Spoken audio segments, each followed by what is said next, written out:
உன்னை கண்டு எண்ணம் யாவும் அல்ல ஊமையாகி நின்றதென்ன சொல்ல 100 வார்த்தை அல்ல அல்ல ஒரு வார்த்தை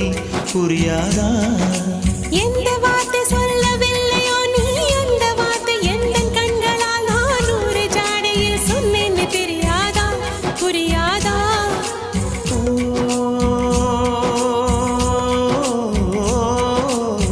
மை போல நானும் கண்ணில் சேர வேண்டும் மை போல நானும் கண்ணில் சேர வேண்டும் பூவை போல நானும் உந்தன் கூந்தல் சேர வேண்டும் கண்ணில் வைத்த மையும் கரைந்து போக கூடும் கூந்தல் வைத்த